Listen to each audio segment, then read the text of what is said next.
Estudiantes, muy buenas tardes. Comenzamos con nuestra clase número 5 de la materia Taller de Modalidades de Graduación número 1. Para esto, primeramente recapitular que estábamos viendo justamente el capítulo de Filosofía de la Investigación y habíamos quedado en la parte referida al método científico.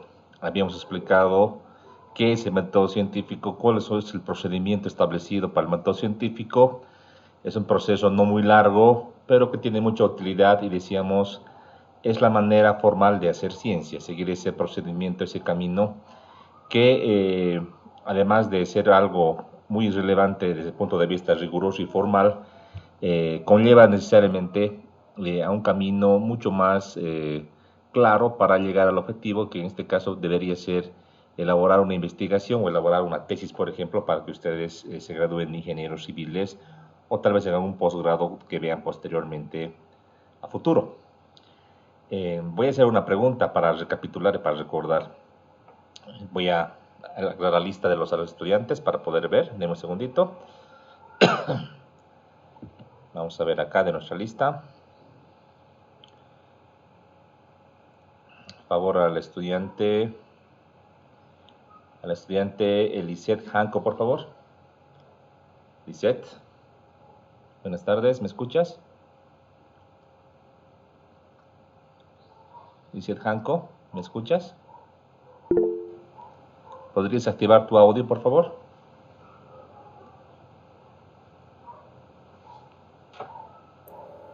Buenas tardes, Sánchez. Un poquito más fuerte, por favor, tu audio está muy bajito. Si le puedes subir el volumen.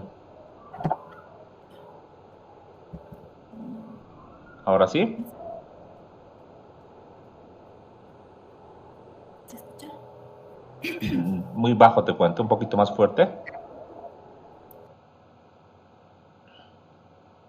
Bueno, hasta que Lisette arregle su audio. A ver, ¿ahora sí? Lisette. Buenas tardes.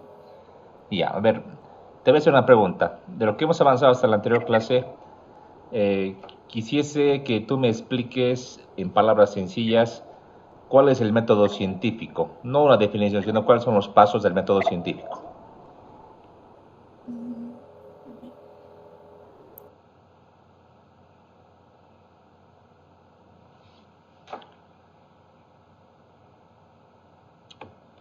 Lisette, ¿me escuchaste? Sí, Ya. Según lo que te acuerdas, ¿cuáles serían los pasos del método científico?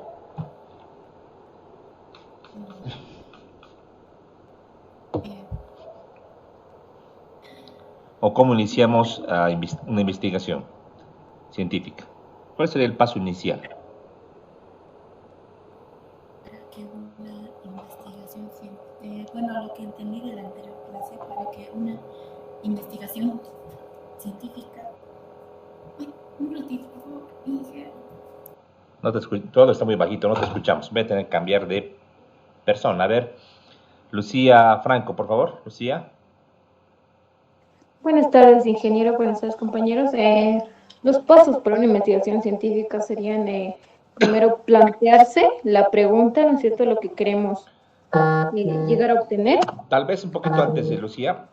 ¿Cómo arrancamos con una investigación? Lo que tú acabas de indicar está muy bien, pero el paso inicial, ¿cuál sería? ¿Cómo arrancamos?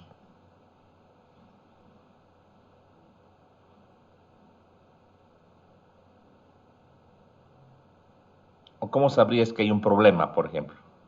¿Cómo te darías cuenta? Con la observación, Inge. La observación. ¿Qué es lo que vas a hacer en la observación?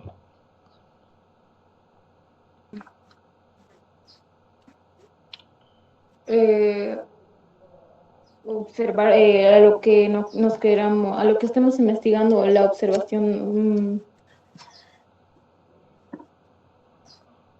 Por ejemplo, te voy a dar una idea, ¿ya?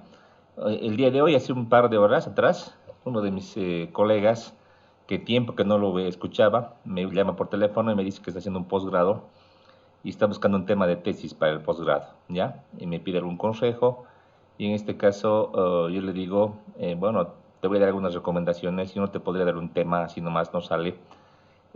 Como es una investigación, tiene que partir en función de algo, ¿no? Entonces, el tema de la observación no tiene que entenderse con mirar o ver un fenómeno, ¿no? Que tal vez así se lo podría traducir, sino sería con determinar en la realidad el comportamiento de un fenómeno natural, por ejemplo, o el comportamiento o método constructivo de un ítem, por ejemplo, y en base a ese razonamiento, esa revisión de documentos que también tiene que ver aquí para entender, para comprender cómo sucede este fenómeno o por qué pasa de una manera y no de otra, es que de ahí nacen o surgen lo que serían las necesidades o surgen en este caso los problemas puede ser de orden técnico o problemas de orden de falta de conocimiento de por qué un fenómeno sucede de una manera y no de otra.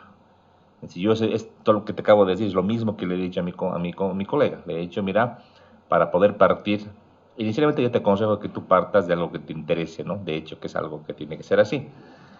Por ejemplo, a él le interesan mucho los puentes. ¿Ya? Entonces, dentro del capítulo de lo que sería puentes, ingeniería de puentes, fíjate en alguna parte de todo lo que sería o el diseño o la construcción en la que tú hayas podido observar en tu trayectoria profesional o a través de la revisión documental, o mejor, combinando ambas áreas, que existen ciertos vacíos de conocimiento o existen algunos problemas que a la larga conllevan a deficiencias constructivas o algo similar.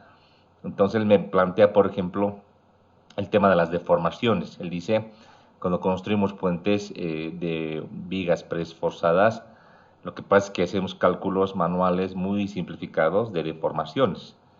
Y a la hora de la verdad en los proyectos es raro que podamos llegar a un nivel exacto de cálculo de esas deformaciones, porque en realidad luego de pesar y poner todo lo que sería el puente encima, toda la superestructura, a veces hago una medición de la deformación y no es pues, como estaba en los cálculos, ¿no? Entonces ahí yo veo que hay un vacío entre las ecuaciones simplificadas y lo que pasa en la realidad. Hay una diferencia, no es exacto. Entonces, en función a eso que él ha observado y que yo le he sugerido que busque información en el Internet, en repositorios obviamente serios, donde busque investigaciones pasadas y recientes, literatura específica de ese tema que está observando él, para buscar más teoría y más conocimiento o acercarse más a ese fenómeno. Por ahí ya se ha estudiado, ya se conoce muy bien las causas o tal vez una manera más exacta de poder calcular las deformaciones, o de por ahí no es significativo, de por ahí sí hay diferencia, pero según la literatura no es significativa para lo que sería un cálculo o una verificación, o de por ahí no se ha estudiado, entonces tiene que revisar.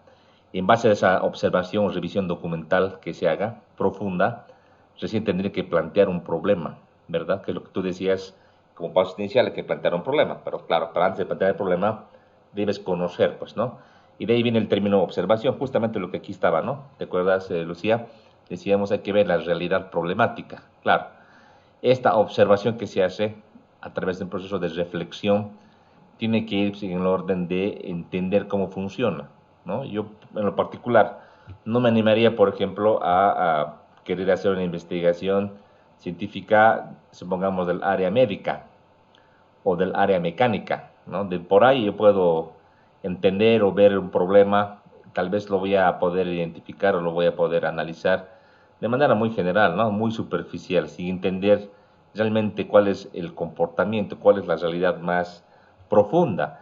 De que hay literatura, efectivamente hay, ¿no? Y de por ahí yo voy a poder leer mucha literatura al respecto, pero si yo no soy del área, no soy médico ni tampoco soy ingeniero mecánico, me va a costar más, ¿no? Y tal vez no pueda alcanzar, tal vez ni con el tiempo que tenga disponible para poder entender el fenómeno, para recién poder plantear un problema y posteriormente formularlo para poder investigar. O sea, eso es algo claro. A lo que me voy y a lo que quiero que ustedes entiendan es que para poder investigar, el paso inicial siempre es conocer. Hay que conocer el fenómeno. En los libros van a encontrar el término observación, pero hay que entenderlo como un término bastante amplio. No quiere decir mirar nomás, quiere decir entender. Y para poder entender hay que tener literatura. Hay que revisar literatura. De seguro que no somos los únicos ni los primeros que hemos querido, hemos observado este fenómeno, ni hemos querido plantear tal vez una investigación referida a ese tema. Entonces es importante entender qué es lo que se ha estudiado o qué es lo que se conoce hasta el momento de esta realidad, para poder luego plantear.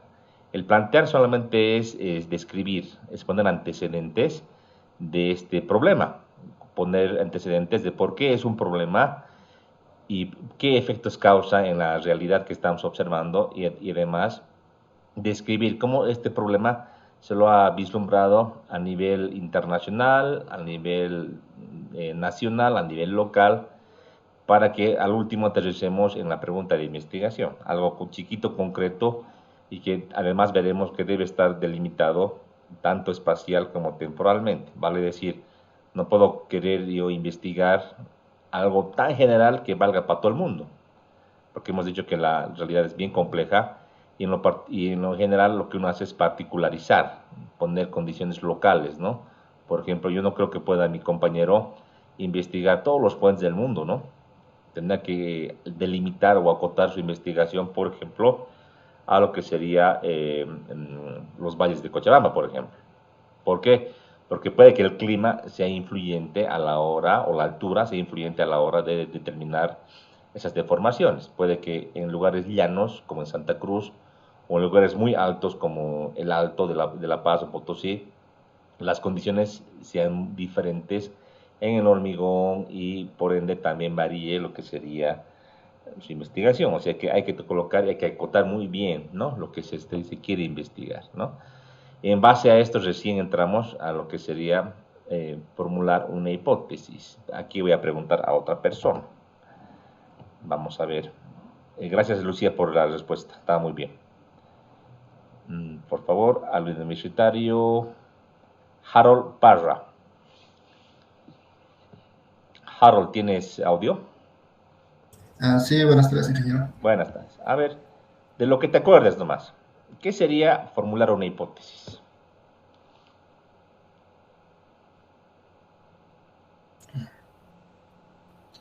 Mm,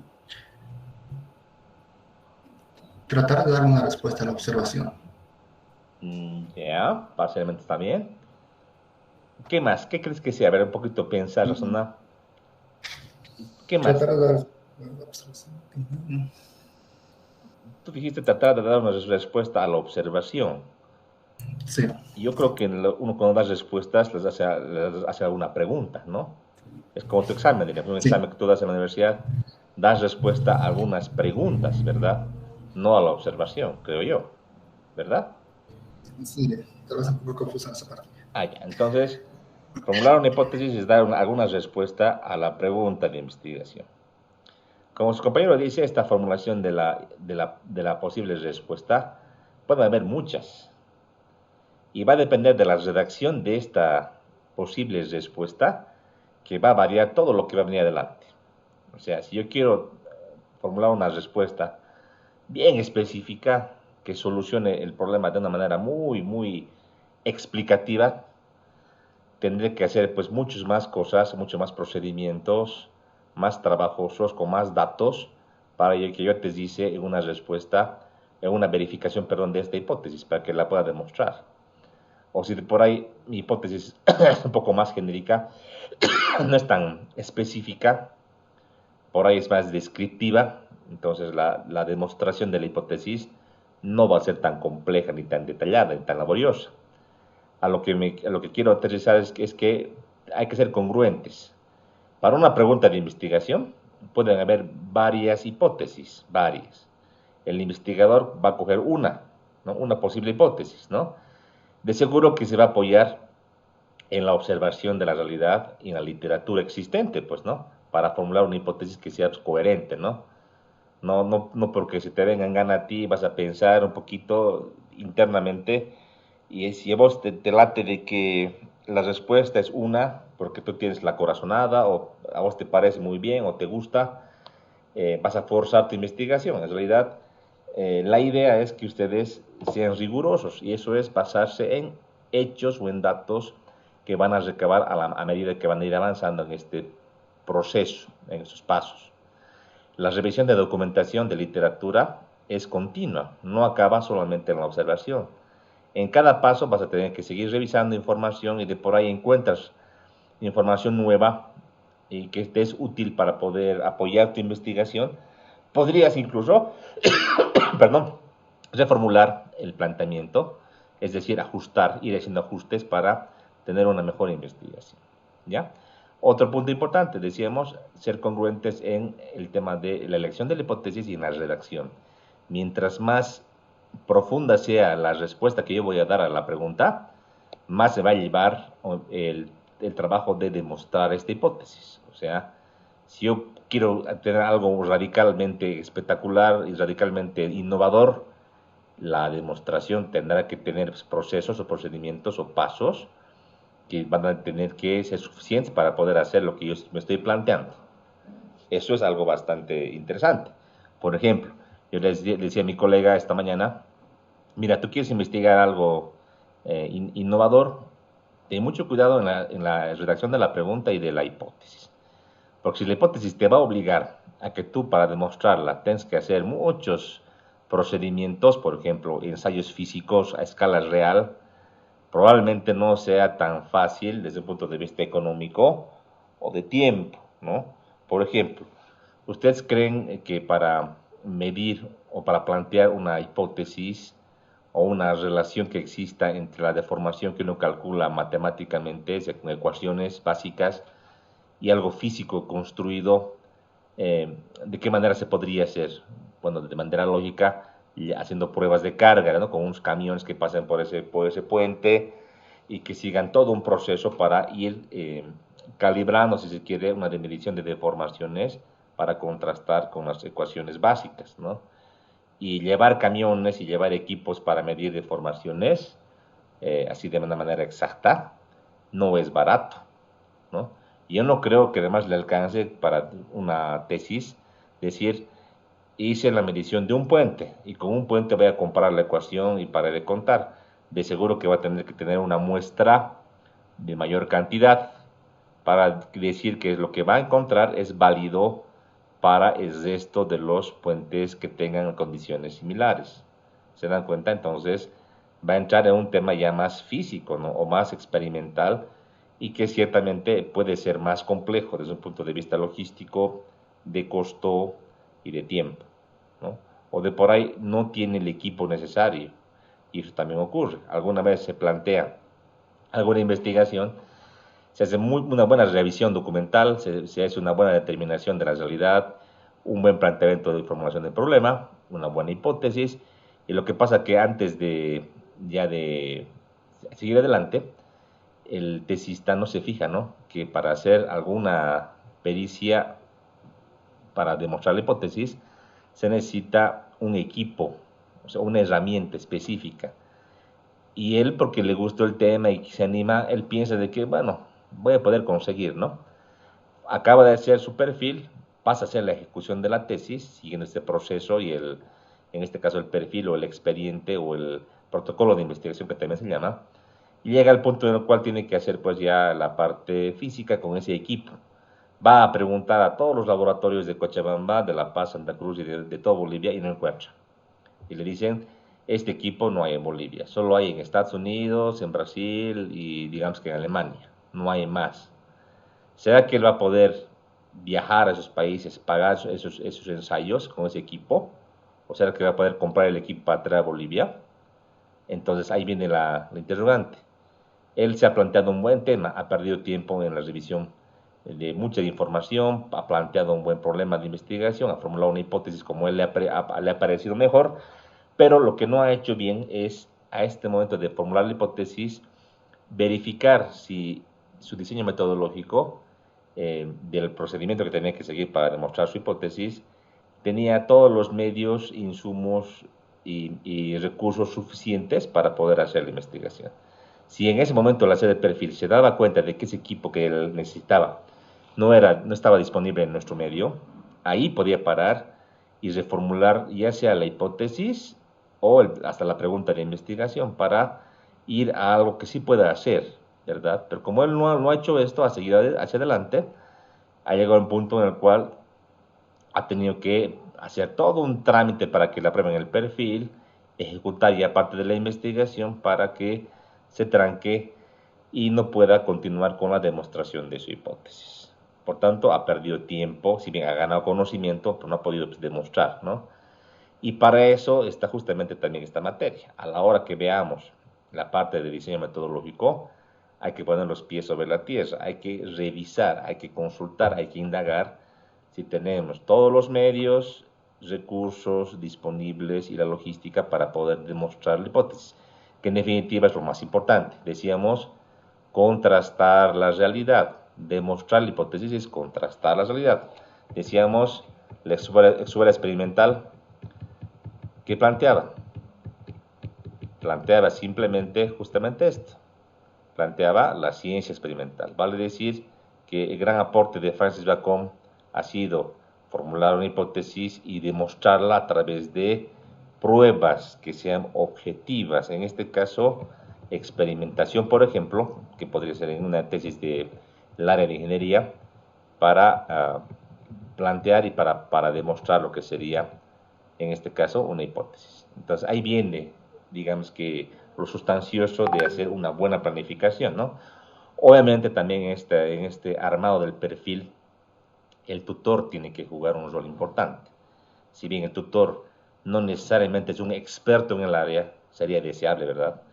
Pero no todos son expertos en todo. O sea, si hay temas, por ejemplo, en ingeniería de puentes, que son muy específicos, no todos los ingenieros de la universidad, como también de afuera, son expertos en ese punto.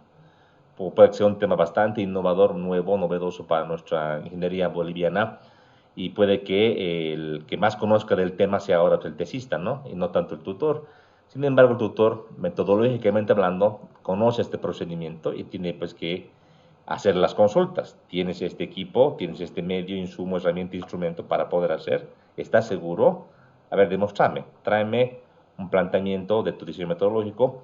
Dime cómo vas a hacer para demostrar tu hipótesis. Y tiene que explicar, en este caso el tesista, de una manera muy tangible y concreta de cuáles son los pasos que va a seguir para llegar a demostrar la hipótesis. Y si no puede ejecutar un paso, o si ve que hay un tema medio plomo oscuro, el tutor tiene que pedirle que indague y que investigue si tiene las condiciones logísticas, técnicas, económicas para poder hacer esta pericia. ¿Se dan cuenta? Es muy, pero muy importante. Hay muchas tesis que llegan acá a la hora de ejecutarse y que al no haber previsto en la etapa de planificación, vuelven a foja cero y se tranca lo que sería la tesis. ¿Sí? Ahí está.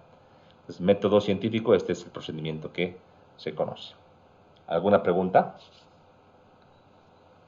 o duda que tengan? Por favor. ¿Algún aporte que tengan?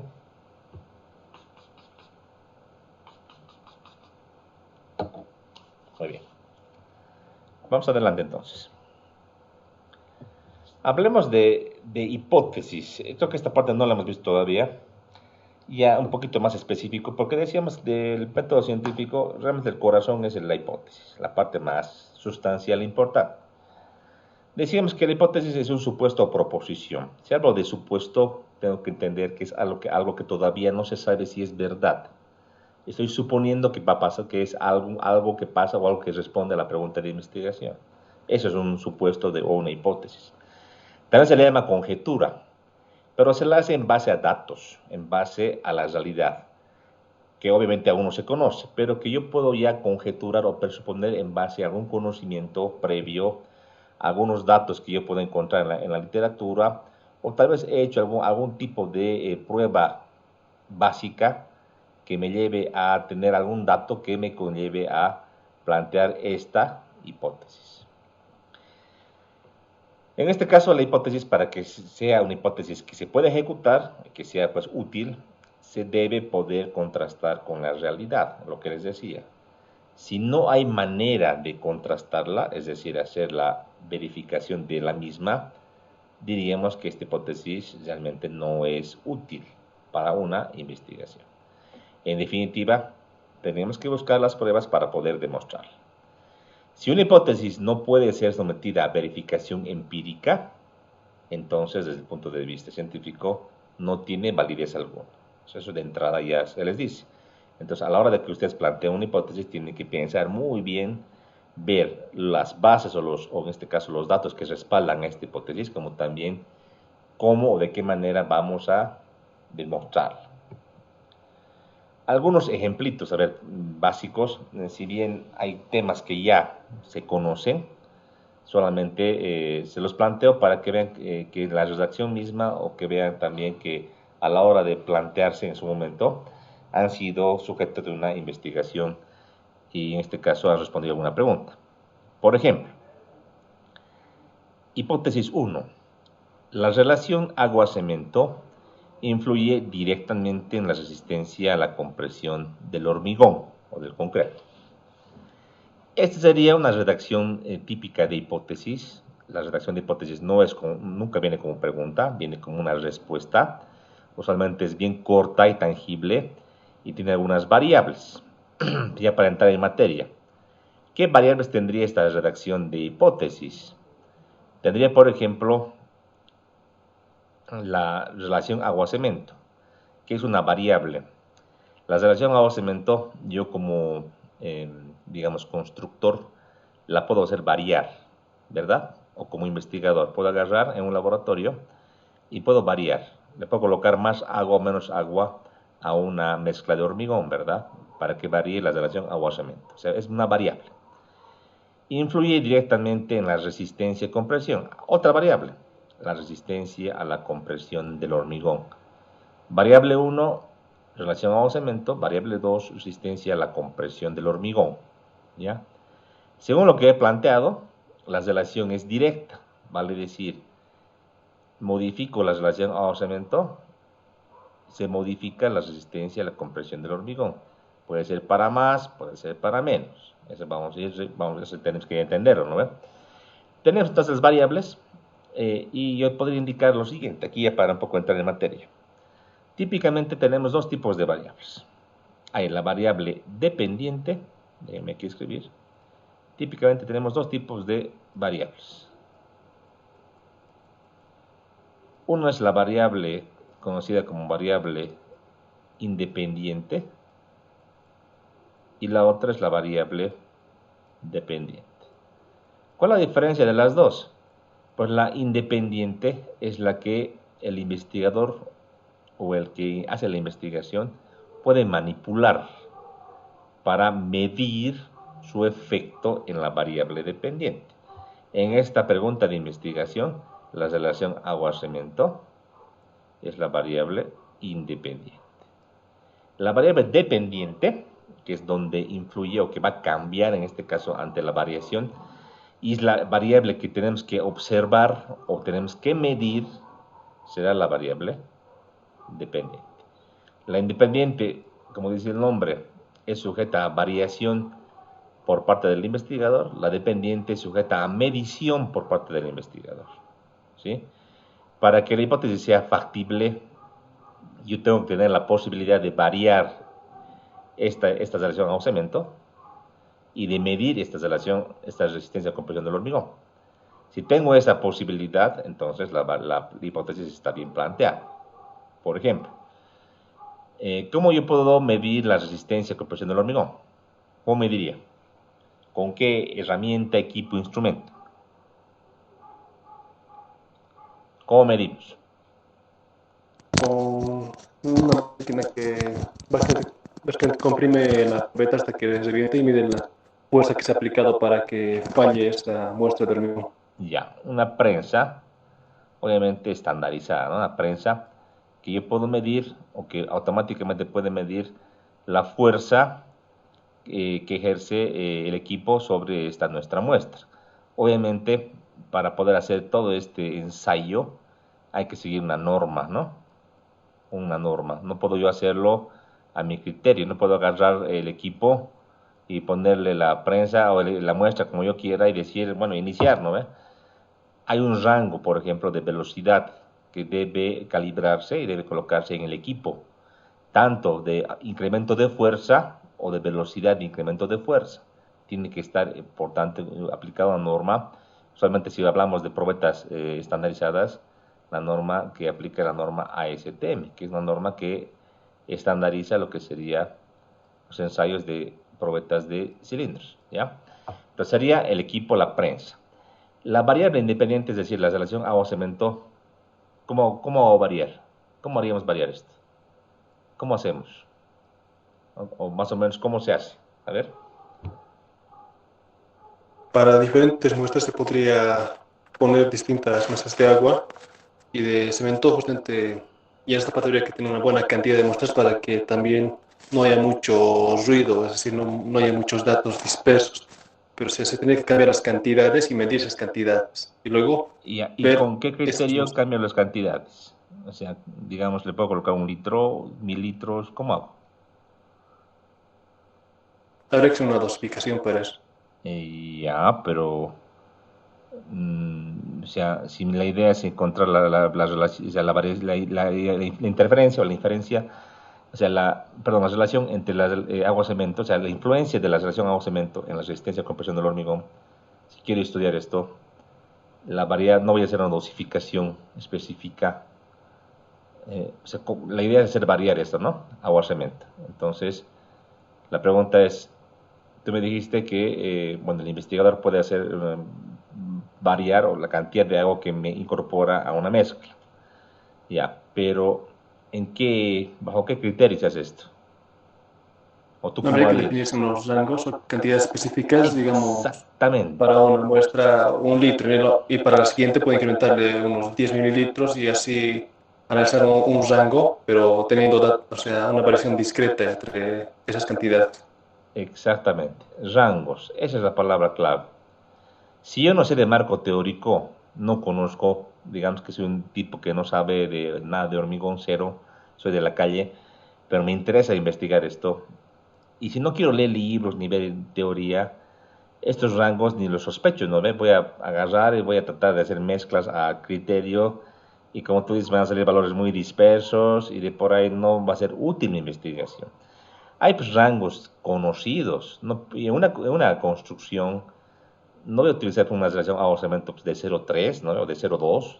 De hecho, que yo sé que por teoría el mismo hormigón para poder reaccionar químicamente, es el cemento que reacciona químicamente con con los demás componentes de la mezcla, requiere un contenido mínimo de agua para poder reaccionar químicamente, ¿verdad? Y además, si es muy baja la relación agua-cemento, no va a ser trabajable nuestro hormigón, ¿no ve? No es práctico para poder construir. Entonces, seguramente que puedo coger un rango entre 0,4, ¿no? Hasta 0,8, diríamos, 0,7. Y en ese rango podría yo hacer variar, que les parece en 0,4, 0,45, 0,50, 0,55, 0,60, digamos, en ese rango. O hacer más pruebas, variando cada decimal, vale decir 0,4, 0,41, 0,42, es decir, mucho más pruebas que me van a servir para que yo tenga una construcción de una nube de datos más densa y tenga una mejor idea del comportamiento, de la influencia de la relación agua-cemento, ¿no ve? Pero si yo no tengo o no sospecho, no tengo la teoría conocida del hormigón, yo no sabré pues cuál es el rango que se debería utilizar. Yo por ahí agarro y yo le meto a ojo nomás. Y ahí está pues, el secreto, ¿no? Decíamos, lo importante, lo relevante, es conocer este fenómeno, ¿no? Y para conocer el fenómeno hay que saber pues, de la teoría, hay que estudiar, hay que conocer. No se agarrar nomás y porque yo sospecho de algo, planteo una hipótesis y listo, ¿no ves? Claro, en papel aguanta todo, pero a la hora de ejecutar la investigación puede que te gastes mucho dinero con muchas muestras innecesarias o de por ahí vas a hacer una relación agua-cemento que no sea pues práctica, que no sea, digamos, útil. Por ahí tú investigas relaciones muy altas o muy bajas que no son las usuales para la construcción y de por ahí no te va a servir, pues a la hora de que tú concluyas, el tribunal que te evalúe tu investigación te va a decir, pero ¿por qué usted ha elegido relaciones que no son usuales? Y ya eso te va a desgastar y de por ahí inclusive tu investigación puede ser rechazada. Entonces, para no equivocarse, tratar de ser más coherente y más riguroso con la investigación, tenemos que estudiar y tener una base teórica sólida, ¿no?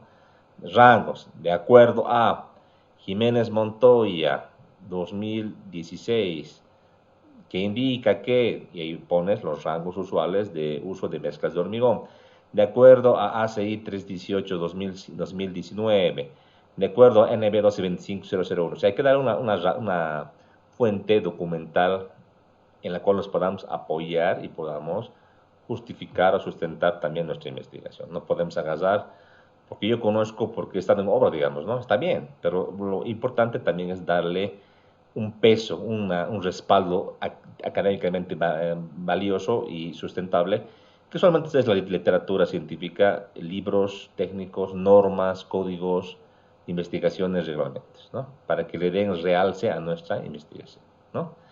Bien, entonces aquí tenemos variable dependiente, ya tenemos más o menos cómo hay que hacer. Y aparte, para construir una buena hipótesis, requerimos el objeto de estudio. En esta hipótesis con color verde, ¿cuál sería el objeto de estudio? ¿Cuál sería el objeto de estudio? ¿A quién estamos observando y estudiando? ¿A quién? Al concreto. Exactamente. Entonces, el hormigón concreto. Este es el objeto de investigación, objeto de estudio. Objeto de estudio. Ese es. Entonces, tres partes fundamentales, las variables y el objeto de estudio. Lo demás, la redacción, la relación que puede haber, ya uno tiene que plantear.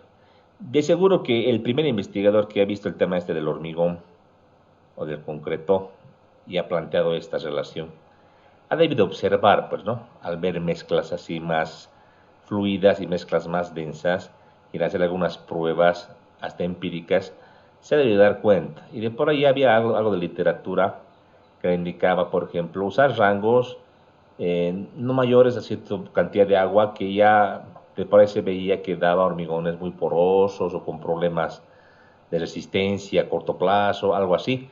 Y de por ahí, en base a estos primeros indicios, él ha planteado esta hipótesis para un problema de investigación que posteriormente lo ha ido verificando, ¿no? A través de ensayos. Entonces, esto es algo que ahora se conoce y es universal, pero antes seguramente que no era tan conocido, ¿no?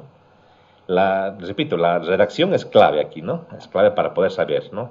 Aquí, definitivamente, en este tipo de investigación, no podríamos resolver esta hipótesis al no hacer ensayos físicos. O sea, yo no me imagino de qué manera, solo con modelación numérica o con matemáticas, podríamos demostrar que esta hipótesis es correcta, diríamos, ¿no? O sea, yo no sé de qué manera. La única manera que a mí me pasa por la cabeza es muestras físicas, roturas. Muestras físicas, roturas. Y seguramente también aquí otra variable que podría entrar en juego podría ser el tiempo.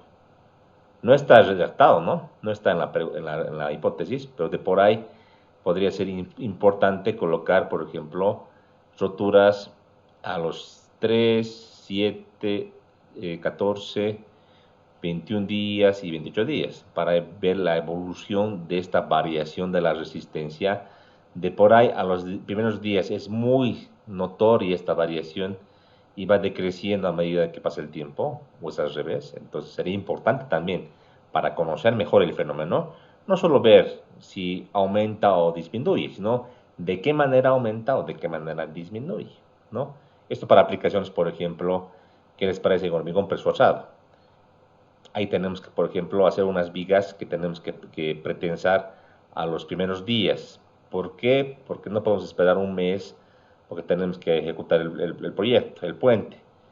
Y si yo sé que a los pocos días, la influencia no es tan grande, como a largo plazo podría yo tener cierto criterio, o al revés, ¿no?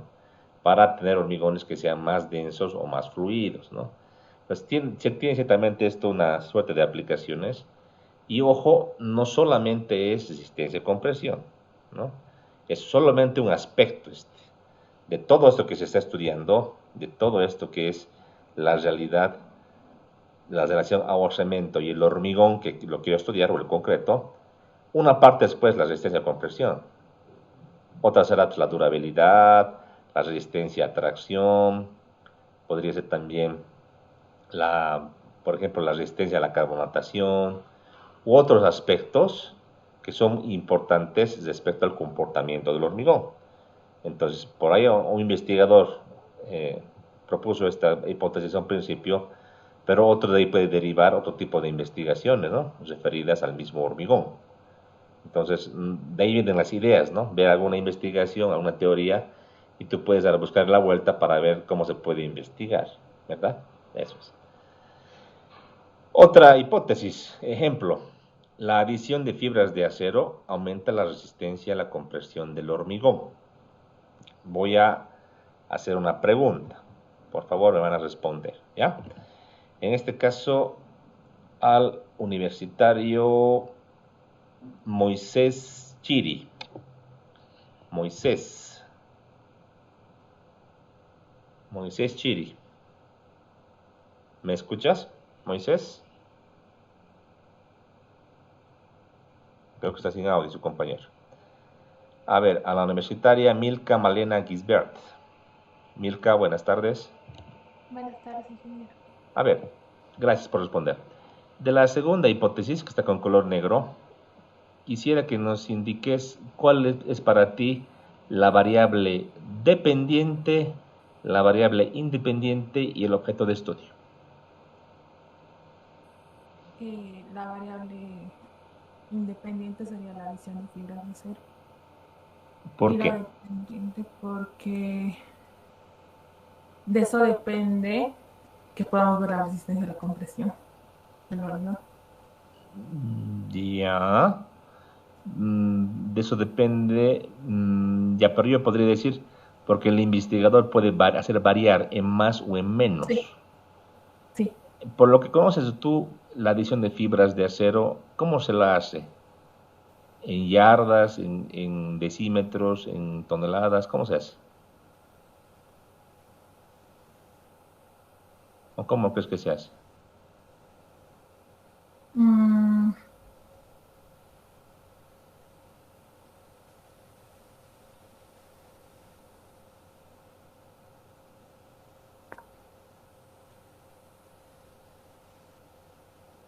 Más o menos te ubicas qué es fibra de acero para el hormigón. Sí, yo creo que en peso. En peso, ya digamos que en kilos, correcto, ¿no? Pero hay que conocer, hay que saber bien, ¿no? Hay que estudiar literatura para saber bien cómo es la cosa, ¿no? Pero tienes razón, es por peso. Entonces, tú me decías, la adición de fibras de acero sería variable independiente, ¿verdad? Sí. Ya. ¿Cuál la dependiente? ¿Cuál sería? La resistencia a la compresión del hormigón. Perfecto, que se puede medir como en el caso anterior, ¿no? ¿Y Sí. cuál sería el objeto de estudio? El objeto de estudio sería la resistencia a la compresión del hormigón. No, el hormigón sería. El hormigón, sí. Claro, una de las características es la resistencia a compresión. Ujú. Pero lo que estamos estudiando es el hormigón, es Sí. digamos como el tema central, es el hormigón. Pero los aspectos que nos interesan ahora, fibra de acero y resistencia a compresión, ¿no? Es importante darse cuenta de esa parte y también saber cuál es el contexto. Yo les digo, por experiencia, me ha llegado tesis en las cuales, es increíble, ¿no? Para no creer eran pues 2 tomos de 500 hojas alguna vez, ¿no? Y yo digo, tanto han tenido que leer y redactar, y me fijo, y la mayoría es pues marco teórico, o sea, es teoría que se ha copiado de un texto, de algunos textos o investigaciones. Y por ejemplo, en una tesis como esta, de fibra de acero en el hormigón, ya que yo le podría titular comportamiento de la resistencia a compresión del hormigón con adición de fibras de acero, digamos que sea el título de mi investigación, ¿no? de la tesis. Reviso el marco teórico y la mayor parte es teoría del hormigón. ¿Qué teoría? Desde los orígenes del hormigón, cómo se ha encontrado el cemento, toda la parte histórica, luego todos los ensayos. Claro, si hablamos del hormigón se pueden escribir libros y libros y libros. Lo que el investigador o el que ha hecho la tesis no tenía claro era este contexto. Tú tienes que colocar información relevante o referente a tus variables. En ese contexto hay que colocar la teoría. No se vale colocar cosas que no vengan al caso, que no influyan en esto que estás planteando, ¿no ve? Si tú por querer colocar, o por no te ubicas, ves, sabes que es hormigón, todo le metes libros del hormigón ahí, obviamente el tutor va a tener el derecho de revisar y decir, mira, joven o señorita, está desubicado. Usted tiene que poner en el contexto de lo que está investigando. ¿Cuál es el contexto? Resistencia a la compresión con fibras de acero. Entonces, en ese contexto, ponga teoría, investigaciones y marco teórico referido a este contexto. No ponga nada más adicional que no le hace o no le sirve a usted para entender y demostrar al que va a leer el documento que es la base sobre la cual usted trabaja y va a hacer su investigación. ¿Se entiende? Es muy importante esa parte. No se van a ustedes desubicar. En base a lo que redacten, todo lo que vayan colocando como documento tiene que tener una cierta coherencia, cierta referencia o congruencia, digamos. Está bien, de por ahí a la hora que yo estaba observando el fenómeno y quería entender, a la fuerza tener que leer muchos libros, muchas investigaciones para volverme un experto en el hormigón. Pero claro, estaba a un principio viendo qué podía investigar. El objeto de estudio era el hormigón. En todo lo que he visto he encontrado, ahí está, resistencia de compresión o hormigón con fibras, que de por ahí en algún entonces o en un momento no era muy conocido, ¿no ve? No sabía si influía o no influía. Entonces, eso es lo que yo he planteado para lo que será el problema y todo esto.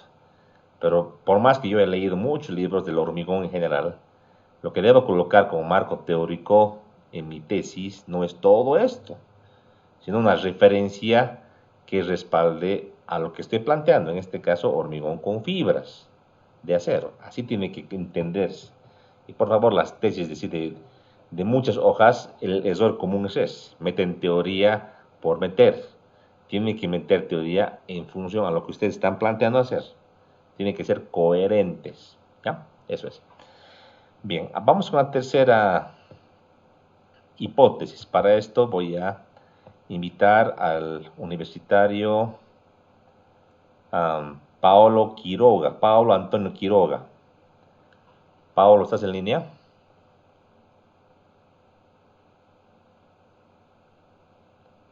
Paolo, buenas tardes. Creo que no está en línea. Román Condori Poma, por favor. Román Condori Poma, ¿estás en línea? Román. Tampoco parece. Bueno. Walter Andrés Soto, por favor. Walter. Aquí. Walter, buenas tardes. Mira, te lo voy a leer la tercera hipótesis. La informalidad en la construcción de viviendas en Cochabamba se debe a los altos costos que significa obtener el certificado de aprobación de construcción del municipio. Ya. De esta hipótesis, ¿cuál sería la variable dependiente? A ver, la variable dependiente. ¿Cuál sería? La informalidad en la construcción de viviendas en Cochabamba. Ya, la variable independiente. Los altos costos. Ya, el objeto de estudio. El certificado de aprobación. No. Objeto de estudio. La construcción de viviendas en Cochabamba. Exactamente, construcción de viviendas. Ese sería el objeto de estudio. La variable independiente, como tú dices, los altos costos. La variable dependiente, la informalidad, ¿no? En este caso, más que decir altos costos, la variable independiente serían los costos. Los costos del certificado de aprobación serían. Si es alto o bajo, eso ya veremos en la investigación, ¿verdad? Los costos, la informalidad y objeto de estudio, la construcción de viviendas. Excelente. Esa redacción es diferente, ¿no? Si se dan cuenta, aquí es algo más que yo puedo ver a la hora de hacer las pruebas o la demostración. Aquí se me ocurre, bueno, hacer prensa y aquí tener rangos, ¿no? No me queda otra. En la segunda hipótesis es similar. La tercera hipótesis no es tan numérica como tal, o no es tan así, diremos, tan técnica. Aquí, por si acaso, me refiero a informalidad, es a la construcción, como se dice, sin ninguna supervisión o control por parte de algún ingeniero o por parte de un ente técnico, o sea que es una persona o un grupo de personas que se agarran maestritos y a construir su casa, ¿no? Que es lo que ocurre usualmente en nuestro medio, ¿no? En su mayoría. Entonces, y la pregunta es, ¿por qué la gente no recurre pues a hacer un plano bien aprobado por la alcaldía, todo legal y aprobado recién hacer su construcción? ¿Por qué hace de su terrenito va y le mete nomás así a ojímetro con sus albañiles, ¿no? Sin ninguna aprobación? Y aquí lo que se plantea como una posible hipótesis, posible, un supuesto, sería que el alto coste del trámite, que significa obtener el permiso de aprobación, obviamente que requieres planos del Colegio de Arquitectos, todo eso, ¿no? Que está en el trámite, hace que esta gente prefiera hacer la construcción por ellos mismos, sin ninguna aprobación, nada, todo así ilegal, si se quiere. Es una posibilidad, ¿no? Otro podría plantear, por ejemplo, los altos tiempos de aprobación, ¿no? Yo, por ejemplo, yo en lo particular plantearía altos tiempos de aprobación. Es que es un trámite, ¿no? De por ahí yo quiero construir mi casa y por el trámite me voy a tener 4, 5 meses, 6 meses sin que tenga todo aprobado para iniciar mi construcción. Entonces no lo hago, pues si agarro albañiles, vamos a hacer nuestro trabajo. ¿Por qué planteo eso yo? Porque yo creo que una vivienda, imagínense una vivienda, por lo menos, a ver, vamos a hacer un cálculo a grosso modo, ¿ya? Porque todo hay que calcularlo, ¿no? Una construcción de una vivienda, digamos, promedio, no les digo algo de lujo, ¿no? A ver, déjenme, ¿dónde está mi calculadora? Que no la estoy viendo, ahí. A ver, supongamos, perdón, a ver, calculadora, ahora sí. Supongamos que mi vivienda, la estándar, una familia mediana, unos 100, perdón, ya, unos 150 metros cuadrados construidos. Me va a costar construir algo intermedio, unos $380 el metro cuadrado. Tengo $57,000, solamente construcción, sin tomar en cuenta el terreno. Y el costo de hacer el trámite entre los planos, la aprobación de la alcaldía, me costará pues unos, no sé, pues, unos $1,500. Entonces divido, o sea, como porcentaje de los 1,500 entre los 57,000 que tenía en el cálculo. Y tengo en porcentaje, por 100, un 2%, 2.5% aproximadamente que me costaría todo el trámite. Yo en lo particular pensaría que si es tan poquito la incidencia, no creo que sea algo que sea significativo para uno que construir. Pero hay gente que hace investigación y que al hacer una pequeña encuesta, por ejemplo, se da cuenta de que realmente para algunas personas hasta 10 bolivianos es harta plata, ¿no? Y aunque tengan recursos económicos para poder hacer, prefieren no gastar. Sabe que es prohibido no construir sin permiso de la alcaldía, pero igual, se le mete porque no quiere. Para él es un trámite nomás, que no hay que pagar y como todos hacen hay que hacer nomás, pues, ¿no ve? Y si le pillan, ni modo, ¿no ve? Entonces, probablemente sea pues una de las causas esta, pero yo pensaría que la gente no es tan, digamos, tan amarrete en el tema económico y que lo que les asusta más que el costo es pues, el tema del tiempo que lleva el trámite. Entonces, yo iría con esa hipótesis. Entonces, se pueden plantear varias hipótesis respecto a una misma temática en cuestión. ¿Se dan cuenta? Ahora, ¿cómo podríamos hacer para investigar? Vamos a hacer alguna pregunta acá en el curso. Déjeme ir a revisar. Favor a la universitaria Thalía Marimar Mamani. Thalía. Thalía, ¿me escuchas?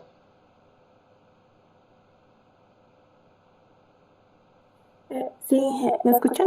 Sí, buenas tardes. A ver, Bueno, desde tu punto de vista, así un poco analizando la tercera hipótesis, ¿cómo crees que podría investigarse? ¿De qué manera tú como investigadora podrías demostrar esta hipótesis? ¿Cómo harías? A ver. mm, observando los costos, bueno, los altos costos que se quieren Observando los para altos costos. ¿Cómo puedes observar los altos costos? A ver, más o menos indicarnos.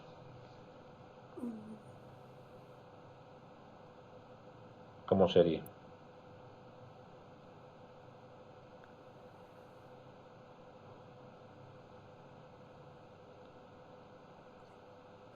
A ver, a ver, léelo otra vez, un poquito, analizarlo un poquito más profundamente. Yo creo que observar los costos no es algo muy correcto, o sea, de hecho que los costos no se observan, ¿no? Podríamos determinar los costos, observar no creo, pero digamos que los costos podemos, hay que determinar los costos. ¿Y cómo harías vos para determinar los costos? ¿Cómo harías? ¿Cómo harías para hacer eso? ¿Cuál sería el procedimiento que tú seguirías para investigar? para investigar sería mediante encuestas, podría ser. Pero iríamos por partes. Los altos o los costos en este caso del trámite de aprobación en la alcaldía, ¿cómo averiguo? ¿Cómo es que sabes cuánto cuesta? ¿Tú cómo sabrías? ¿Cómo le harías para saber?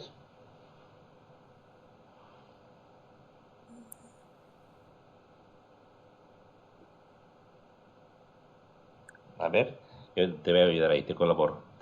Yo iría a la alcaldía, pues al municipio, en este caso del cercado, y averiguo, pregunto, consulto, y es más que la pregunta consulta, debo conseguir la normativa municipal. Seguramente que estos costos, que deben ser en porcentaje o montos fijos, están plasmados en una ordenanza municipal, que es el instrumento técnico legal con el cual el municipio puede aprobar una tasa o un porcentaje de cobro debido a este trámite seguramente, ¿no? Entonces debería conseguir esa documentación. ¿Dónde? En la alcaldía de Cochabamba. Tal vez inclusive esté en la plataforma de internet, ¿no? Pero si yo quiero investigar algo serio, probablemente no sea suficiente que yo diga, entré a la página web de la alcaldía y me he descargado de ahí la versión que había, porque es posible que la versión que hayan subido a la plataforma no sea la correcta o existan varias versiones y de por ahí han subido solamente la versión antigua y no la última. Entonces sería bueno conseguir la versión oficial, en este caso dentro del gobierno municipal de Cochabamba, ¿verdad? Eso sería para saber los costos.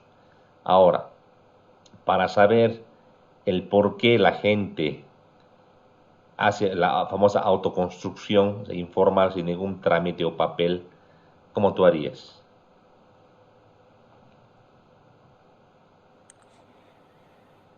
O sea, sin información, ¿se refiere? No, claro, ¿cómo tú harías para saber por qué la gente, o sea, mi hipótesis dice por alto costo? Cómo tú sabrías que la gente hace una construcción así sin ninguna aprobación de la alcaldía, de manera informal, como aquí dice? Eh, ¿Cómo sabrías los motivos del por qué la gente hace eso? ¿Cómo harías? Con qué técnica, con qué herramienta o con qué instrumento harías esta medición? Mira, fíjate este ejemplo anterior, para esta variable dependiente hemos planteado la prensa, una prensa para poder medir la resistencia del hormigón, ¿verdad? O la carga de falla. En este caso, ¿cómo sería? ¿Con qué herramienta o con qué instrumento harías esta medición? Mediante encuestas sería. Podría ser una encuesta. Ya, Ujú. esta encuesta, ¿tú qué les preguntarías o cómo harías? A ver. Mm,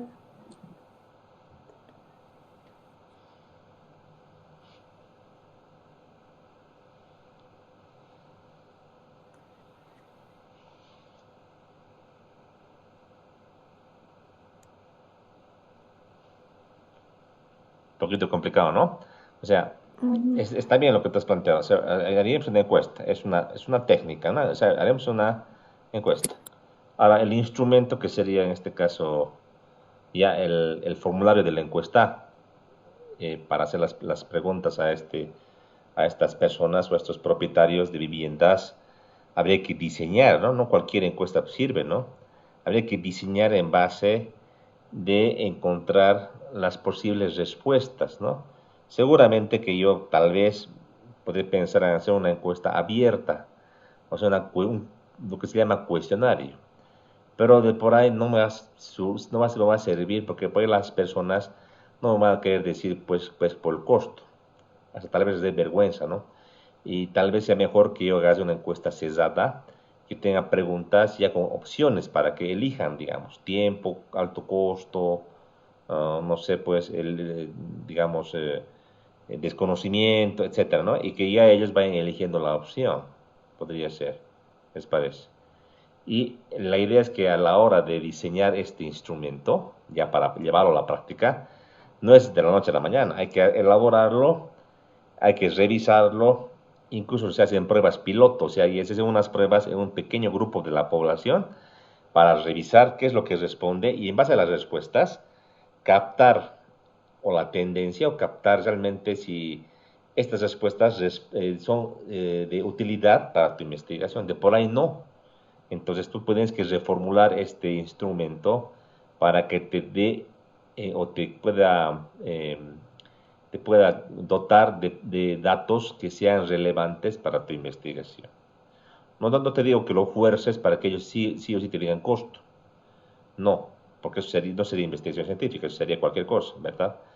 Para ser así totalmente coherente, totalmente riguroso, hay que armar este instrumento para que sea fácilmente entendible por las personas y fácilmente respondible con las opciones más coherentes y que ellos puedan elegir y tal vez también seamos un poco más amplios. Como es un tema más de las personas, obligarse a que sea solamente costos, tiempo y tal vez desconocimiento es muy chiquito. Quién sabe por ahí es mezcla de varias cosas, ¿no? Entonces, darle también la opción en la encuesta a que ellos puedan plantear de manera así abierta los motivos, ¿no ve? Entonces, de por ahí también esa pregunta abierta que habría dentro de la encuesta va a servir para enriquecer y para mejorar el conocimiento de este fenómeno, ¿no? Sería así, ¿no? Perfecto. Gracias, Talía. La última hipótesis. El porcentaje de horas hombre muertas en las empresas constructoras de caminos en el Beni es superior al 50%, ¿ya? De esto yo voy a hablar un poquito raro, parecería, ¿no? Horas muertas. En realidad, una hora muerta, ya sea hora equipo o hora hombre, se refiere a horas que no son productivas. O sea, yo a los trabajadores les pago por día 8 horas, ¿no? Pero ¿qué pasaría si en la obra, por algún motivo que no sea atribuible a los trabajadores, ellos no pueden trabajar? O sea, están ahí parados sin hacer nada, por una mala logística, por un tema tal vez de que no hay material, etcétera, porque llueve mucho. Eh, entonces se consideran como horas muertas, que yo como empresa tengo que pagar y que no son eficaces para ejecutar algún ítem de la obra, ¿verdad? Y, por ejemplo, en el Beni, haciendo una pequeña investigación, sondeo, en obras carreteras, obras viales, en épocas de mucho calor, los trabajadores no pueden trabajar de manera permanente las 8 horas, como también en épocas de lluvia, los caminos, o sea, o las vías que se van a trabajar, ya sea de mejoramiento, ya sea en asfalto, hay que esperar a que el material del terreno tienda a estar más en condiciones para poder ejecutar. No puedes ejecutar ítems en caminos en material muy saturado. Por ese motivo es que hay que esperar y hay periodos en los cuales no se puede construir, ¿no? Entonces, para hacer este estudio de saber realmente de todo un promedio, de todo un año, cuántas horas de trabajador, horas hombre, son inefectivas, entonces se plantea una investigación y aquí tal vez la hipótesis tienda a plantear acá ya un porcentaje. Aquí dice superior al 50%. Entonces es un valor estimativo. Yo no me animaría a hacer una investigación y colocarle un valor exacto. Pónganse, es igual al 38%. No me animaría porque de seguro mi hipótesis no va a ser correcta, ¿no? Es como un fenómeno natural que puede variar. En este caso, mejor es colocar un rango o colocar un porcentaje y colocar en más o en menos. Como está acá planteado, me parece coherente. Aquí tendríamos entonces como variable independiente. Variable, cuál sería el objeto de estudio en este tesis? Vamos a ver a plantear aquí. Empecemos preguntando. A ver, Williams Gallego. Buenas tardes, ingeniero. Buenas tardes. ¿Cuál sería la variable, cuál sería el objeto de estudio antes de esta investigación, de la cuarta? Objeto de estudio.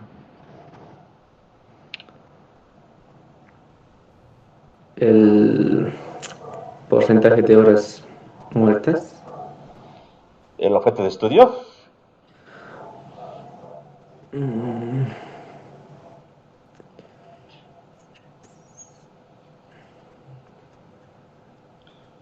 ¿Qué estamos estudiando? Un poquito para esa analogía, ¿no? Andar revisando.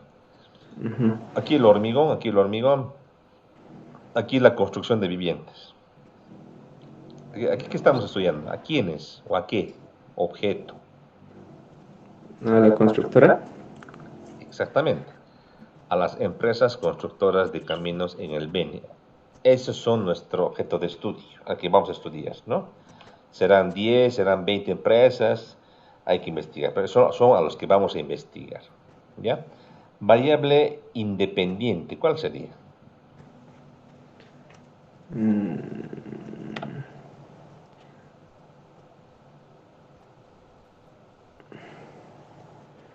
Las horas muertas, Inge. Las horas muertas. Variable independiente. Yo creo que es la variable dependiente. Sí, ¿No ves? Las horas muertas. Porque va a depender de algo, ¿no? ¿De qué va a depender?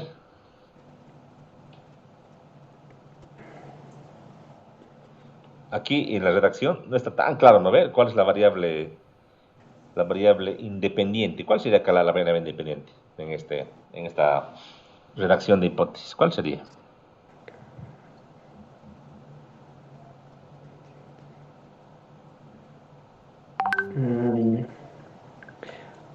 Tal vez sean las pérdidas, Inge, por las horas no trabajadas.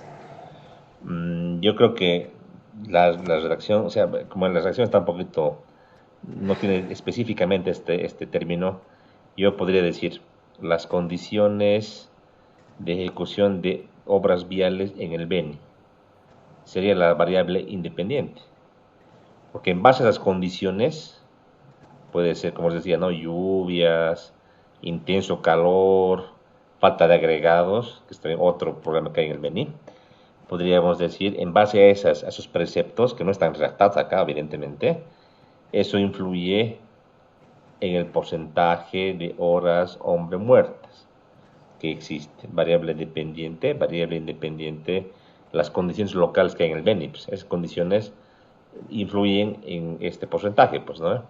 Porque diferentes setups en Cochabamba, diferentes setups en Santa Cruz o en La Paz, las condiciones, ¿no? Para poder construir no es lo mismo, ¿no? Seguramente que una empresa que construye caminos en Cochabamba, de seguro que puede hacerlo más rápido o de manera más eficiente que en el Beni, o en La Paz o en Santa Cruz. Entonces, son las condiciones particulares del Beni que hacen que las porcentajes de horas hombre puedan ser mayores o menores. En este caso dice mayores al 50%, entonces eso habrá que investigar, ¿no?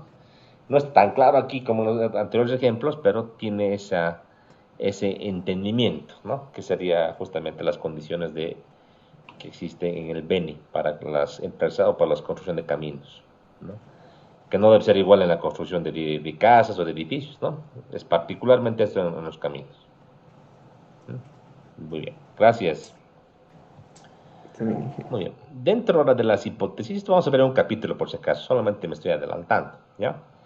Dentro de la secuencia lógica que se sigue para demostrar una hipótesis, hemos dicho la parte medular es la hipótesis, para que yo pueda demostrar esta conjetura o supuesto, bueno, ¿qué hay que hacer? Básicamente se plantea primeramente una estrategia. ¿Qué es plantear una estrategia? Es el cómo vamos a demostrar esta hipótesis, es un camino.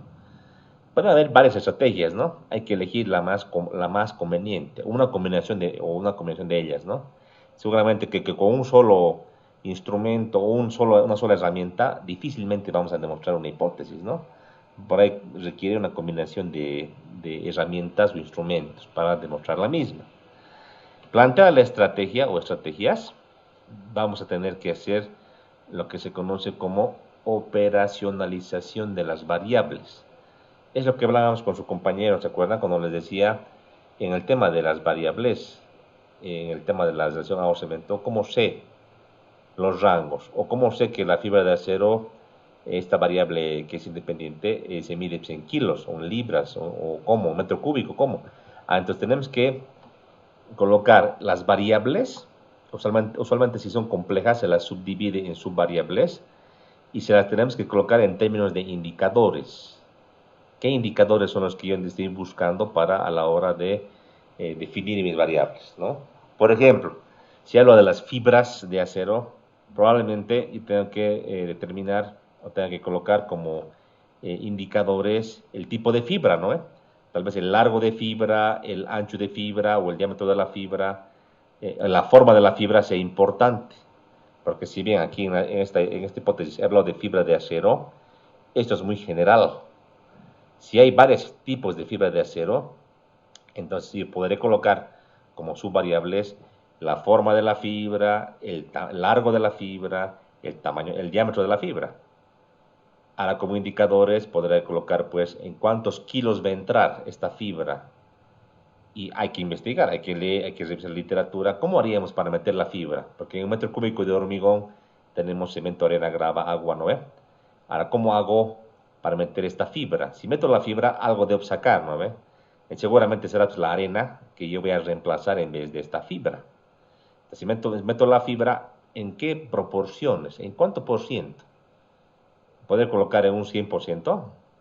Yo creo que no, va a ser muy aparte de antieconómico, creo que el hormigón no va a estar bien, porque la arena tiene su función en el hormigón. Deberé investigar en la literatura cuáles son los rangos recomendados que incluso los fabricantes de fibra indican en que yo puedo colocar la fibra para tener un hormigón de mejores prestaciones. De por ahí son 2%, 3%, entre un 2 y un 10%, entonces yo puedo hacer variar cada 1%, cada 2% en función a la parte económica también que yo vea por conveniente, o tal vez tenga un respaldo desde un punto de vista teórico y práctico para hacer variar cada 1% o de por ahí cada más en rangos más grandes, debido a que para la influencia no es tan significativa ante el cambio de este porcentaje, ¿verdad? Es un ejemplo. Posteriormente, lo que hay que hacer es, una vez ya tenido la estrategia, ya la parte de la operacionalización de variables, hay que hacer la medición de las variables. En este caso son las pruebas empíricas. En este caso hay que aplicar los instrumentos o equipos que hemos provisto para hacer la medición de la variable dependiente. Si aplicar este procedimiento, y obviamente ahí lo que vamos a hacer es recolectar los datos, hay que recabar los datos, ¿no? A llevar mi probeta de hormigón a la prensa y hacer el ensayo, yo voy a recabar datos numéricos. Voy a recabar, por ejemplo, carga de falla y además los parámetros de las probetas que yo tendría. Y con eso yo voy a encontrar, haciendo un manejo o análisis de la información, las cargas o los esfuerzos a los cuales este hormigón estaría fallando o se estaría rompiendo. De todos esos datos que yo voy a agarrar y voy a tenerlos en bruto, hay que hacer un análisis, los tenemos que sistematizar. Claro, hay que poner en orden, por ejemplo. Diré, para los hormigones tipo H21, con 2% de fibra de acero de tal tamaño, entonces, para una resistencia, para una fecha de 7 días, tenemos los siguientes resultados. Lo mismo para 14 días, 21 días y 28 días. luego con fibra de acero al 3% y así. Tenemos que poner un orden y hay que sistematizar en unas planillas seguramente, ¿no? Obviamente luego desde que hacer un análisis neto de esta información. Podría ser en este caso unas gráficas de tendencias, podría ser algo de estadística, para luego aterrizar y poder validar a través de este procedimiento, usualmente estadístico, esta verificación, para saber si la hipótesis que he planteado es verdadera o es falsa, ¿no? A veces también las hipótesis son parcialmente verdaderas, ¿no? Pero usualmente lo que la teoría indica es confirmar o rechazar tu hipótesis. Poco me adelanto. Si la hipótesis es falsa, vale decir que, por ejemplo, la adición de fibras de acero no aumenta, o sea, digamos que no influye, o de por ahí reduce la resistencia de la compresión del hormigón, es decir, esta nuestra hipótesis sería falsa, no importa. Se dice que se ha hecho un aporte al conocimiento. Es decir, que tanto la comunidad científica y los investigadores que, digamos, van a venir a futuro para ver un tema como el que tú has planteado, ya van a saber que la adición de fibras no incrementa la resistencia a compresión del hormigón. Por ese motivo, es muy válida y un aporte al conocimiento, tanto si la hipótesis que tú puedes demostrar es verdadera o es falsa. O sea, no tienes que forzar que tu hipótesis siempre sea verdadera. Ojo, lo que salga de la investigación, lo que salga de los datos, es lo que tú tienes que plasmar a la hora de validar tu hipótesis. Y por último, obviamente, vendrá lo que sería la redacción de las conclusiones y, obviamente, si se pudiese, no en todas las investigaciones se puede, redactar una generalización de los resultados. Vale decir, indicar que para todo tipo de hormigón o para los hormigones que tú has analizado, de manera general se puede concluir que, por ejemplo, la incorporación de fibra de acero en tales porcentajes incrementa la resistencia a compresión del hormigón. ¿Y en qué porcentajes podrías hablar? Podrías indicar incremento en un rango de entre un 10 y un 15%, por ejemplo. Eso sería una buena conclusión a la hora de redactar tu investigación. ¿Se dan cuenta? La secuencia que he planteado es totalmente lógica y está de acuerdo a lo que uno debería hacer a la hora de investigar. ¿Sí? Bien. Perfecto. Hablemos ahora de lo que serían algunas características de la investigación científica. Para que sea investigación científica, realmente debes remarcar ciertas características. Primeramente, que el trabajo se basa en el trabajo de otros, ¿no? No podemos pensar hacer una investigación sin antes revisar otra información. O sea, no podemos querer dar un avance al conocimiento de cero. O sea, eso no existe. Tenemos que partir en base a conocimiento existente. Es lo que se llama el estado del arte, o sea, el estado del conocimiento que hasta la fecha se conoce acerca de un fenómeno natural, acerca de un objeto de estudio. Este va a ser el sustento o el punto de partida de tu investigación. Esto de manera general, ¿sí? De esta parte, perdón, un segundito, por favor. Un segundito, por favor. Sí, don Mario, adelante. Ahorita, ¿cómo está? ¿Ya ahorita? No, ayer he volado. He ido al médico, le cuento, al dentista. Mira, ayer. Sí. Ahorita acabo mi clase y vuelvo. Gracias, don Marita. Hasta luego, don Marita, hasta mañana.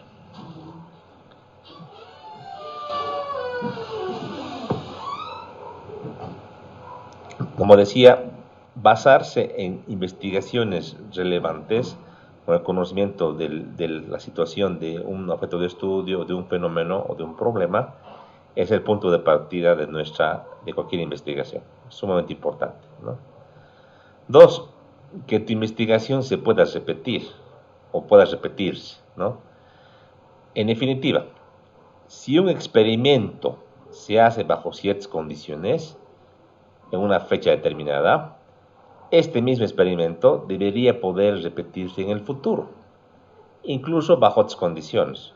Obviamente que los resultados pueden ser diferentes, podrían variar, ¿no? Entonces, por ejemplo, si yo quisiera investigar la influencia de la relación agua-cemento sobre la resistencia del hormigón, este experimento deberá proceder a hacerse varias veces. O sea, tiene que ser factible de repetirse. O sea, al que me voy, si yo hago una investigación y concluyo que la relación agua-cemento influye en la resistencia a compresión del hormigón, con otro investigador en otra época o ya en la parte práctica, una persona haga esta prueba, le tiene que salir algo similar. Obviamente las condiciones exactas de lo que ha hecho el investigador en el laboratorio, bajo las mismas condiciones, mismo tipo de cemento, mismo tipo de grava, seguramente que no se va a poder repetir. Sin embargo, debe seguir esa misma línea, si se dan cuenta, o ese mismo criterio encontrado. Si es diferente, algo no está bien en la investigación. Seguramente que en la investigación debería haberse hecho notar que bajo ciertas condiciones específicas, tipo de cemento, tipo de grava, ocurre este fenómeno. Caso contrario, para el tipo, digamos, de agregado, el comportamiento es diferente. Pero eso debería, a la hora de hacer la investigación, haberse delimitado. 3. Importante que esta nuestra investigación se pueda generalizar, ¿no? Decíamos, por ejemplo, que lo que encontremos o lo que hagamos en la investigación pueda ser válido en una localidad similar o con las condiciones similares, tal como decíamos acá en el punto anterior, ¿verdad? Algo similar. Además que la investigación, el punto D, tiene que basarse en un razonamiento lógico. Cuando hablo de razonamiento me refiero a, en este caso, un análisis detallado de las condiciones, de los datos, que de una manera lógica nos concluya o nos confluya a determinada conclusión, ¿no? No podríamos plantear, no podríamos, en este caso, generar conocimiento científico en base a un análisis que no sea lógico, ¿no? Entonces tiene que seguir este principio, ¿no ve? Y obviamente tiene que estar vinculado a una teoría, ¿no? Y yo les decía, por ejemplo, basarse en el trabajo de otros, lo que es el estado del arte, es muy importante.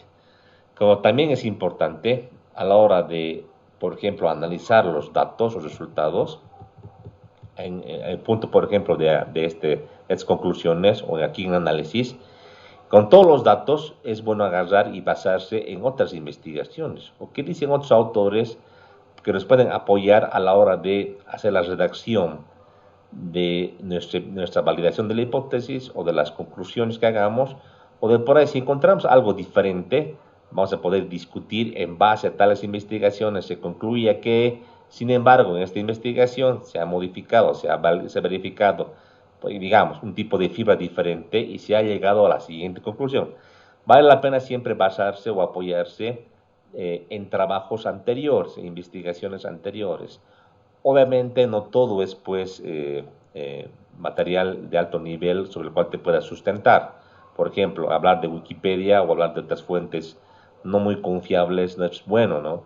Hay que basarse en documentos de alto valor científico, alto rigor científico, como tesis, investigaciones de repositorios reconocidos, etc.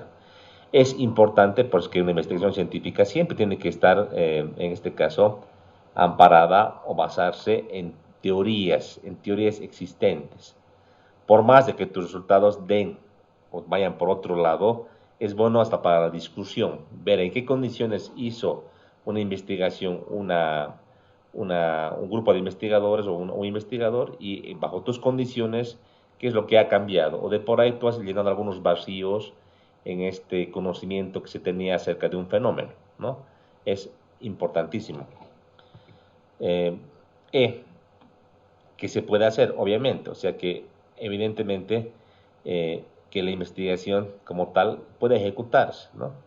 Por ejemplo, querer hacer una investigación, plantear, decíamos, una investigación muy compleja en la cual no tengamos equipos, no tengamos recursos económicos suficientes, no va a hacer que nuestra idea sea factible de ejecutar.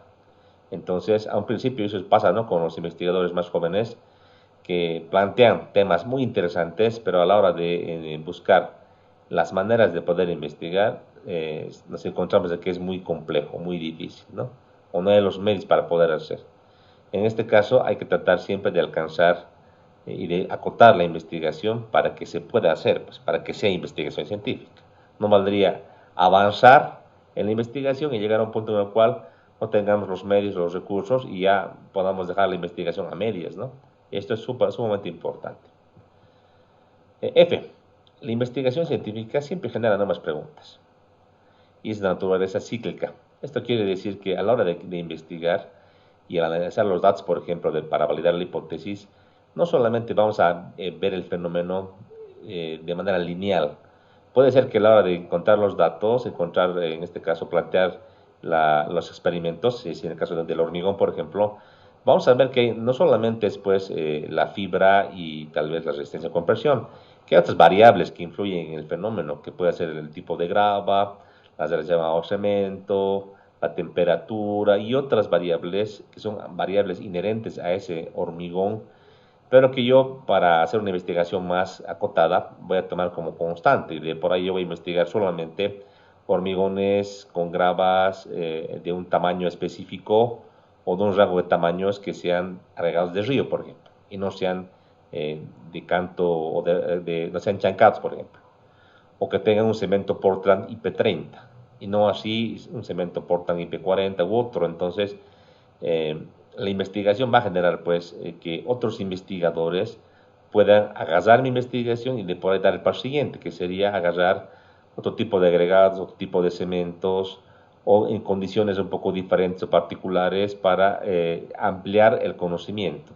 Sobre la base de mi investigación, seguir mejorando, seguir ampliando el conocimiento en casos particulares, en zonas particulares que ellos puedan hacer la investigación, ¿no? Además, también pasa de que a la hora de hacer la redacción de las conclusiones surgen preguntas o interrogantes que usualmente el investigador o el grupo de investigadores propone como un desafío para futuras investigaciones, ¿no? No todo se puede hacer en una investigación. Recordemos que para conocer la realidad, con una sola investigación es muy difícil. Es el cúmulo de investigaciones que se van sumando o que se van juntando para poder responder o resolver un problema de investigación general. Entonces, si tú planteas una investigación que parecería pequeña, no te preocupes. El cúmulo de investigaciones que se realicen va a responder y va a seguramente resolver un gran vacío de conocimiento o una gran necesidad de conocimiento. Así es. El conocimiento también es incremental. Como dice el viejo refrán, ningún científico se yergue solo, ¿no? Obviamente se refiere este razonamiento a que ninguna investigación es pues parte de cero. Decíamos, tenemos que basarnos en lo que sería el marco teórico. A su vez, esto mismo quiere decir que el conocimiento se va incrementando. El ejemplo más claro es el que está acá planteado en esta diapositiva. Dice, por ejemplo, para llegar a desarrollar la tecnología GPS, los investigadores han tenido que basarse en otras investigaciones vinculadas con la geodesia, cartografía, comunicaciones, satélites. Vale decir, para poder plantear en este caso la tecnología, que es una aplicación de la ciencia, una aplicación práctica, GPS, no ha sido de la noche a la mañana, no se le ha ocurrido a una persona, ni le ha llegado la idea o el conocimiento de manera directa, sino que ha tenido que basarse en otros conocimientos existentes que otros investigadores han ido construyendo al pasar los años. Y en base a este conocimiento es que este investigador o grupo de investigadores ha dado el paso siguiente. Entonces, es característica de la investigación científica, que podemos hablar de la investigación tecnológica, dar el paso siguiente, es aplicar para fines de solucionar los problemas o darle el paso siguiente para innovar, que sería dar una manera más eficiente, un camino más directo para solucionar algún problema o para satisfacer alguna necesidad. Entonces, eso es algo claro. No esperen ustedes a hacer una investigación de cero. Básense siempre en información científica, rigurosa, sobre la cual pueden basarse y dar el paso que viene, el paso siguiente. Eso es lo importante a la hora de hacer investigación científica. En definitiva, esta pequeña frase es importante también leerla. El conocimiento total no existe. Lo que sí existe es la suma de las partes, donde cada una de ellas es un aporte que no solo nos informa, sino que sirve para ver el problema desde una perspectiva diferente. La investigación científica también debe ser apolítica, y esto es algo obvio, ¿no? La investigación científica, por definición, es totalmente neutral, es objetiva. No le importa la política, no le importa la religión, no le importan las perspectivas o por ahí mis necesidades particulares o mi pensamiento o mi gusto, ¿no? La investigación científica es totalmente objetiva.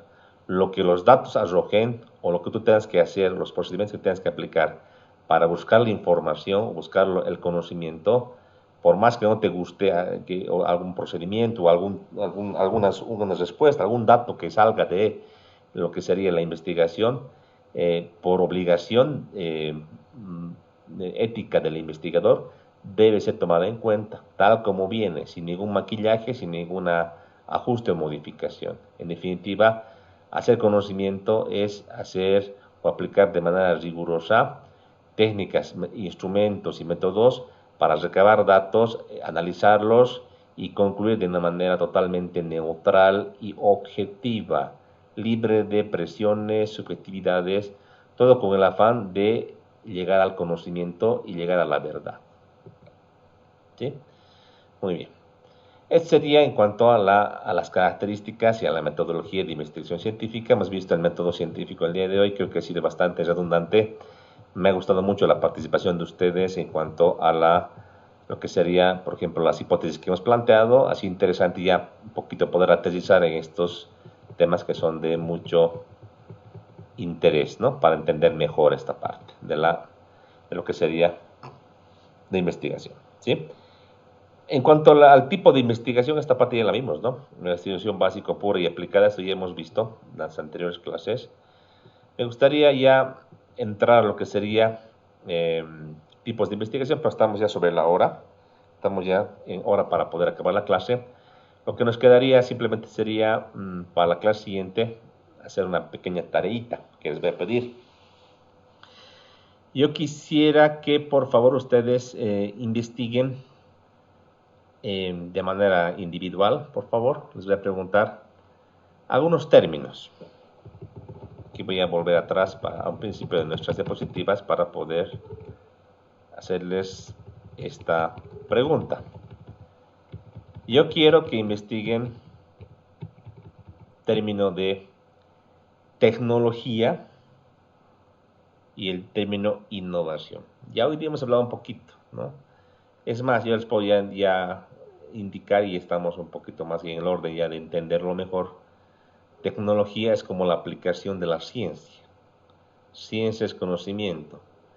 Conocimiento es poder, pero por sí solo el conocimiento o entender un fenómeno no resuelve una necesidad o un problema. Para poder atenderlo hay que aterrizar en plantear tecnología. Tecnología es la aplicación del conocimiento en algo práctico para resolver problemas. En ese ámbito de tecnología, lo que les pido a ustedes es que hagan un listado de aplicaciones tecnológicas en la ingeniería civil. Aplicaciones tecnológicas en la ingeniería civil, unas 5 aplicaciones tecnológicas. De los últimos 10 años, les pediría, algo no muy antiguo, ¿no? Los últimos 10 años, aplicaciones tecnológicas en la ingeniería civil. ¿Ya? Les voy a dar un ejemplo, así para que ya ganemos tiempo. La tecnología BIM. La tecnología BIM es algo que ha venido a revolucionar, en este caso, la ingeniería civil. En este caso, la ingeniería estructural, la ingeniería vial, en definitiva, la ejecución de proyectos de ingeniería. Tecnología BIM. Sería una de las tecnologías que en la última década ha surgido y digamos que ahora es algo que se aplica a nivel nacional y a nivel internacional. Que quiero que la tecnología bien un poquito investiguen y vean a qué se refiere, cómo ha surgido y a qué se refiere y para qué sirve. Eso quiero que vean ustedes, ¿no? Y ese sería un ejemplo. Tendrían 4 tecnologías más que investigar y que ustedes me tengan que describir. Eso para la siguiente clase, por favor. Yo voy a preguntar con lista para ver si es que han hecho este trabajo. ¿Sí? Tecnologías en los últimos 10 años en ingeniería civil. ¿Se entiende? Sí, genial. Perfecto, muchísimas gracias. Entonces quedamos aquí hasta el día jueves. Muchas gracias.